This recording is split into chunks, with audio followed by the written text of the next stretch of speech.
आज हम लोग देख रहे हैं, जरा ब्लैक सी देखते हैं इसका पूरा ओवरव्यू कि है क्या, ये पूरा बवाल चल क्या रहा है। यहाँ पर एक कंट्री है, उस कंट्री का नाम है रशिया। इस कंट्री का पुराना नाम था यूएसएसआर। यूएसएसआर या सोवियत यूनियन बोलते थे। हमने यहाँ से क्या लिया था, फंडामेंटल ड्यूटी लिया था हमने यहाँ से, ठीक है। अच्छा साहब, यहाँ पर रशिया के बगल में एक देश जो पहले यूएसएसआर का पार्ट था, उसका नाम था यूक्रेन। क्या नाम था उसका, यूक्रेन नाम का देश है। अच्छा, ये पहले रशिया का ही पार्ट था। तो यूक्रेन में यहाँ वाले लोग क्या बोलते हैं, रशियन भाषा ही बोलते हैं, ठीक है। अच्छा, तो रशिया यूक्रेन में लड़ाई चल रही है। इसमें से रशिया कौन सा इलाका ऑक्यूपाई कर रहा है जहां पर रशियन भाषा बोली जा रही है, वो एरिया ऑक्यूपाई कर रहा है। वो बोल रहा है कि तू क्योंकि इस साइड जा रहा है, यूरोप से मिल रहा है, यूरोप में यूरोपियन यूनियन की मेंबरशिप चाहता है, तू चाह रहा है नेटो की मेंबरशिप चाहता है, मतलब तू मुझसे दूर जा रहा है। तू अगर मुझसे दूर जा रहा है तो ये वाला इलाका मुझे दे दे, है ना, क्योंकि ये मेरे लोग हैं। फॉर एग्जाम्पल इंडिया जो है वो पीओके पे बोलता है, मतलब सॉरी पीओके तो है ही नहीं। इंडिया जो है वो क्या बोलता है कि ये वाला एरिया जहां पाकिस्तान ने कब्जा कर रखा है, गिलगित बल्तिस्तान वाला, ये भारत का है। पर भारत ये तो कभी नहीं कहता ये बलूचिस्तान उसका है।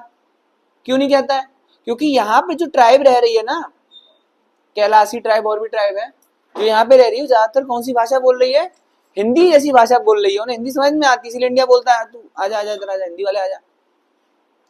वैसे तो काफी पाकिस्तान भी हिंदी बोल रहा है, बट ये वाले रीजन पे हम फोकस रहते हैं। तो रशिया का मेन इधर मोटिव क्या है, क्योंकि यहाँ पे रशियन भाषा बोलने वाले हैं। अच्छा साहब, इस रीजन के कुछ नाम बता दूं मैं। इसमें से एक रीजन है उसका नाम है डोंटेस्क, एक रीजन का नाम है बोलो खैरसोन। इस रीजन पे ज्यादातर कब्जा करना चाह रहा है कौन, रशिया।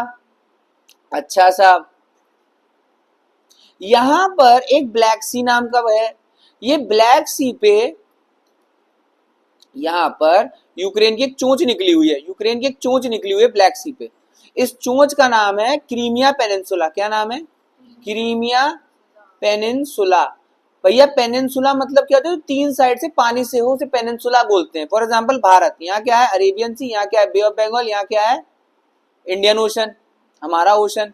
तो ये क्या बन जाता है, पेन की टिप की तरह, तो इसे क्या बोलते हैं पेनिनसुला। उसी तरह यहाँ पर क्या है क्रीमिया पेनिनसुला। ये क्रीमिया पेनिनसुला यूक्रेन के पास है, बट इस पे रशिया लड़ाई चलती है।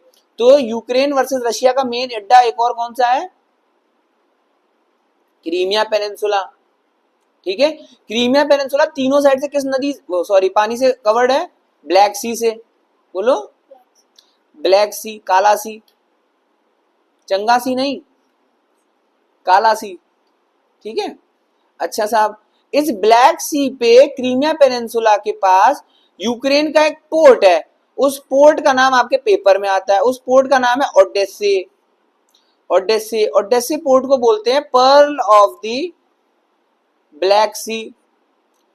पर्ल मतलब मोती, ये मोती है किसका, ब्लैक सी का मोती। ये क्या है, ओडेसे पोर्ट। पोर्ट मतलब बंदरगाह, यहाँ पे शिप आके रुकता है। ये रशिया इस पे कब्जा कर चुका है, ओडेसे पे। अच्छा, रशिया जो है अपनी, रशिया बहुत बड़ा है, वर्ल्ड लार्जेस्ट कंट्री कौन सी, एरिया वाइज रशिया, पर पॉपुलेशन बिल्कुल नहीं है इसके पास।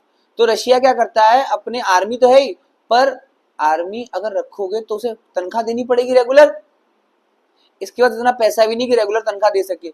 तो ये क्या करता है, किराए के गुंडे मंगा लेता है।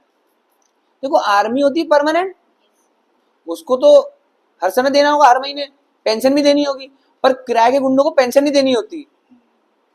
किराए के गुंडों अगर मर जाएं तो उनके घर परिवार का ख्याल नहीं रखना होता है, तुम तो किराए के थे, ठीक है। बट आर्मी वाले अगर मर जाएं तो उन्हें पेट्रोल पंप भी देना पड़ता है फैमिली को, Kargil petrol pump, Jagdishpura petrol, समझ में आ रहा है आपके।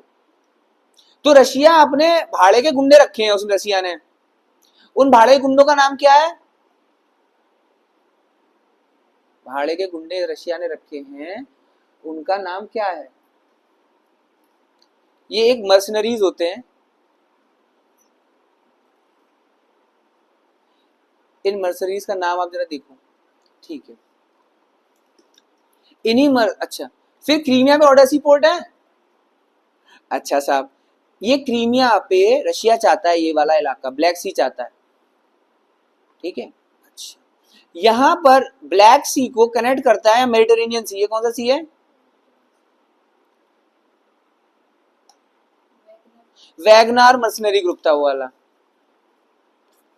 वैगनार मर्सनरी ग्रुप था वो आतंकवादी का ग्रुप, ठीक है। वैगनार, एल्फ्रेड वैगनर नाम का बहुत बड़ा ज्योग्राफर था जिसने कॉन्टिनेंटल ड्रिफ्ट थ्योरी दी थी, उसी के नाम से याद रखना, वैगनार मर्सनरीज ग्रुप। मर्सनरीज मतलब भाई भाड़े गुंडे, हत्यारे, सड़क चलते वो होते हैं ना जो छपरी। क्रीमिया पेनिनसुला ब्लैक सी हुआ या ओडेसी पोर्ट हुआ? ओडेसी पोर्ट, अच्छा ये ब्लैक सी है, ब्लैक सी को मेडिटेरियन सी से कनेक्ट करना है। यहां पर अलग अलग तरीके की स्ट्रेट है, उन स्ट्रेट का नाम 2 मिनट याद कर लो। एक है आपकी खर्च स्ट्रेट, खर्चा बहुत हो गया। एक है सी ऑफ मारा मारा,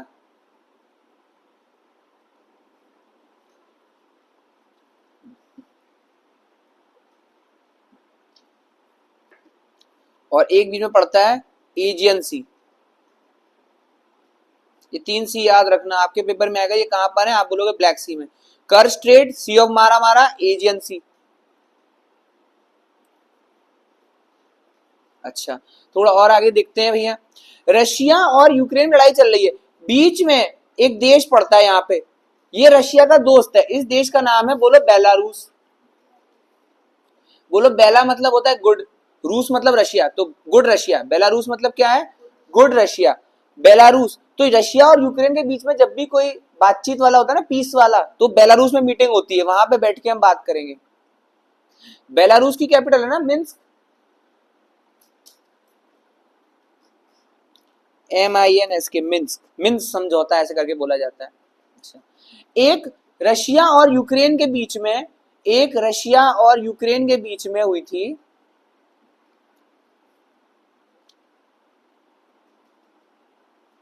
ब्लैक सी एग्रीमेंट। रशिया और यूक्रेन के बीच में क्या हुआ था? Black Sea agreement. Black Sea agreement किससे जुड़ा हुआ था? ग्रेन्स से जुड़ा हुआ था। ग्रेन समझ में आता है आपके? अनाज, अनाज समझ में आता है आपके? ब्लैक सी एग्रीमेंट किससे जुड़ा था? ग्रेन से जुड़ा था कि भाई मेरी तेल लड़ाई एक जगह, बट इस पानी से हम दोनों ही भेजेंगे अनाज, और ये अनाज यूरोप में जाएगा और ये अनाज अफ्रीका में भी जाएगा। अफ्रीका में गरीब देश भूखे मर जाएंगे अगर ये अनाज नहीं पहुंचा तो। ब्लैक सी एग्रीमेंट किससे जुड़ा था? ग्रेन से जुड़ा था। किसके बीच में था? रशिया और यूक्रेन के बीच में था। अच्छा, कि लड़ाई अपनी चलती चलेगी पर अनाज जाता जाएगा। क्यों अनाज? अनाज यहाँ पर बहुत ज्यादा होता है, एशिया का लार्जेस्ट अनाज यहीं पर होता है।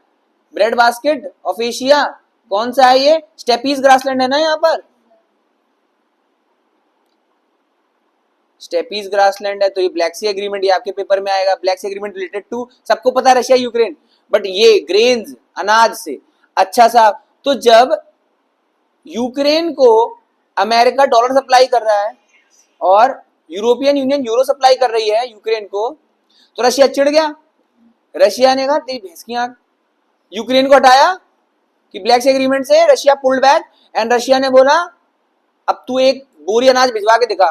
तू साला यहाँ से अनाज ले जा रहा है तो अफ्रीका सप्लाई करने के बहाने ले जा रहा है, बट तू कर क्या रहा है?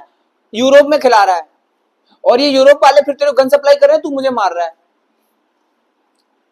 तो मैं क्यों तुझे यहां से अनाज ले जाने दूं? तुम अनाज ले जा रहे हो अफ्रीका बोल के, अफ्रीका में भूखे लोग मर रहे हैं, and then what you are doing? You are translocating that grains to European countries like Germany and France, and those countries like Germany and France, they're supplying arms to Ukraine, and then Ukraine is attacking Russia. So Russia pulled out of the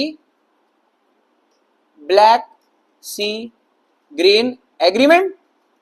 Russia pulled out कर गया। Russia ने बोला ना तो मैं अनाज भेजूंगा ना तू भेजेगा अनाज। इससे रशिया की इकोनॉमी को लॉस होगा कि नहीं होगा?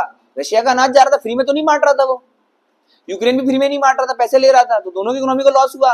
अब यहाँ पर एक देश है, उसका नाम है बीच का बिच्छू, ना तेरा ना मेरा, सोशलिस्ट। क्या नाम है उसका? हम सब बहुत अच्छे से जानते हैं, भारत हमको जान से प्यारा। भारत ने क्या बोला? बहुत सही बेटा, बहुत सही, तू भी नहीं भेज रहा, तू भी नहीं भेज रहा, अब मैं भेजूंगा कुटर कुटर कुटर यहाँ, और कुटर कुटर कुटर कुटर यहाँ भेजूंगा मैं अनाज। तो इंडिया की हो गई बल्ले बल्ले, इंडिया की हो गई बल्ले बल्ले। इस इंडिया के बल्ले बल्ले जब हुई तो हमारे जो ग्रेट ग्रेन्स एक्सपोर्टर थे, अंबानी अडानी, इनकी चांदी हो गई, बल्ले बल्ले हो गई। तो इनकी जब बल्ले बल्ले हुई तो भारत सरकार ने बोला थोड़ा सा पैसा हमें दे, अकेले अकेले मजे कर रहा है। तो उस टैक्स को बोला जाता है windfall tax. Windfall tax India ने लगाया, जो भी ग्रेन्स एक्सपोर्टर्स थे इंडिया के, आशीर्वाद आटा, फिल्सबेरी, शरबती गेहूं कहां मिलता है? एमपी में। तो एमपी में जो आटा चक्की भेज रही थी शरबती आटा, उस पर क्या लगाया गया? विंडफॉल टैक्स लगाया गया, क्योंकि अभी हवा तेरी दिशा में चल रही है, मतलब तेरी बल्ले बल्ले हो रही है, तो अकेले अकेले मजे नहीं लोगे। इतना समझ में आया विंडफॉल टैक्स कहां पे लगा है? बेस्ट एग्जांपल है विंडफॉल टैक्स का। अब क्योंकि खाना तो ठीक है, अब रशिया की इकोनॉमी डाउन होने लगी, रशिया की इकोनॉमी डाउन होने लगी, और इंडिया क्या करने लगा? इंडिया अब यहाँ पे बेचता था सामान, पैसे जो लेता था, और ये पैसे चुपके से इंडिया सप्लाई कर रहा था रशिया को। चाइना भी यही काम करने लगा, इंडिया को देखा देखी। चाइना के पास कौन सा ग्रासलैंड है? मंचूरिया। वो वहां से उसने निकाला ग्रेन और एक्सपोर्ट करना शुरू कर दिया उसने भी यूरोप में, और जो पैसे आए वो दे रहा था रशिया को। तो वो कंट्रीज जो रशिया को सपोर्ट कर रही थी पीछे से, कैसे? पीछे से, सामने फ्रंट फुट पे नहीं, पीछे से सपोर्ट कर रहे हैं तुम्हें, बैक फुट से, तो उन कंट्रीज को बोला गया लॉन्ड्रोमैट कंट्रीज। लॉन्ड्रोमैट ये गाली जैसा शब्द है। लॉन्ड्रोमैट मतलब जैसे मनी लॉन्ड्रिंग होता है, वैसे लॉन्ड्रोमैट, कि तुम सीधे सीधे पैसा ना देके तुम ऐसा पैसा दे रहे हो। तो इन कंट्रीज को क्या बोला गया? Laundromat countries. इसमें इंडिया भी आता है, और कौन आता है? चाइना भी आता है। तो जो लोग बोलते हैं ना इंडिया चाइना लड़ रहा है, मैं कहता हूँ ये कौन है? फिर हम हो जाते हैं, हम साउथ एशिया, फिर हम हो जाते हैं, ब्रिक्स फ्रिक्स ले लेते हैं हम, Brazil, Russia, India, China, south Africa. चलो ठीक है। और डेसीपोर्ट हुआ परलो ब्लैक सी, और ये कर स्टेट, सी ऑफ मारा मारा, एओनियन सी। अच्छा, फिर ब्लैक सी में कुछ नदियां जाती हैं। ब्लैक सी में जो नदियां जाती हैं, मैं उन्हें बोलता हूँ डी कंपनी वाली नदियां जाती हैं। ब्लैक सी में नदियां जाती हैं, उनका नाम है डॉन रिवर, डैन्यूब रिवर, डिनाइस्टर, डिनाइपर। ये 4 डी नाम की कंपनी, सॉरी डी नाम की नदियां हैं जो कहां जाती हैं? ब्लैक सी में गिरती हैं नदियां। अब आपको थोड़ा धीमे हो जाता हूं, आप मुझे अब ये बताओ ब्लैक सी इतना इंपॉर्टेंट क्यों रशिया के लिए? अब सुनो, इतना समझ में आ गया आपके? इसमें बहुत सारे फैक्ट हैं, आपको फोटो भी शेयर कर दूंगा।